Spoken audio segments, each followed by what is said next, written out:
Ini adalah kisah kematian paling mengerikan yang pernah ada, yaitu kisah kematian 12 rasul Kristen yang disiksa habis-habisan. Bahkan ada yang digoreng hidup-hidup di dalam minyak mendidih. Ya, seperti yang kita tahu setelah Yesus Kristus meninggal dunia di kayu salib, tentu saja para murid-murid atau rasul yang ditinggalkan, mereka diburu dan dihabisi dengan cara yang tidak manusiawi. Oke, langsung aja kita ke kisahnya.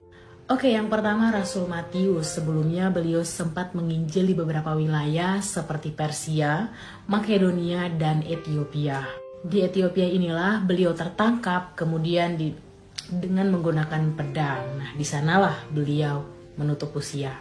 Selanjutnya Rasul Markus ketika dia sedang dalam pelarian ke Mesir dan melakukan penginjilan di sana.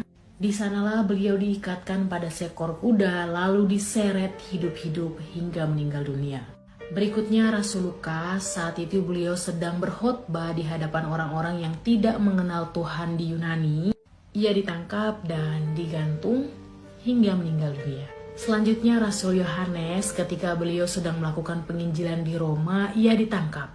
Beliau kemudian menerima hukuman digoreng hidup-hidup di dalam minyak mendidih. Saat itu keajaiban benar-benar terjadi meskipun Rasul Yohanes berada di dalam minyak mendidih, beliau sama sekali tidak merasa panas, bahkan kulitnya tidak melepuh. Ini sengaja dilakukan Tuhan karena memang Tuhan masih ingin sekali memakai Rasul Yohanes. Melihat keajaiban ini, para algojo pun mengasingkan Rasul Yohanes ke sebuah pulau, yaitu Pulau Patmos. Pulau ini merupakan sebuah tambang batu bara. Di sana Rasul Yohanes ikut kerja paksa dan ia mendapatkan wahyu dari Tuhan. Wahyu yang diterima Rasul Yohanes ini sekarang tertuang di dalam Alkitab. Keajaiban kembali terjadi, Rasul Yohanes pun dibebaskan dari kerja paksa. Setelah bebas, Rasul Yohanes memilih untuk pergi ke Turki melakukan penginjilan. Di Turki, tepatnya di wilayah Edesa, Rasul Yohanes dipercayakan oleh Tuhan menjadi uskup di sana. Selanjutnya Rasul Petrus, ketika di Roma beliau ditangkap dan keputusan hukumannya adalah beliau disalibkan. Kepada algojo Rasul Petrus mengatakan bahwa salibkanlah aku terbalik, karena aku tidak merasa layak untuk disalibkan layaknya seperti Yesus. Jadi saat disalibkan, kaki Rasul Petrus ini di atas dan kepalanya di bawah.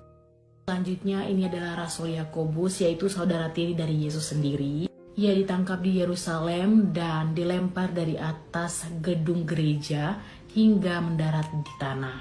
Selanjutnya Rasul Yakobus, anak dari Bapak Zebedeus. Kisah dari detik-detik kematian Rasul ini sangat menyedihkan dan menyayat hati semua orang Kristen. Kenapa saya bisa bilang begitu? Karena Rasul Yakobus tidak pernah menyangkal Yesus. Saat itu beliau diburu dan ditangkap di Yerusalem. Banyak orang yang menyaksikan Rasul Yakobus disiksa.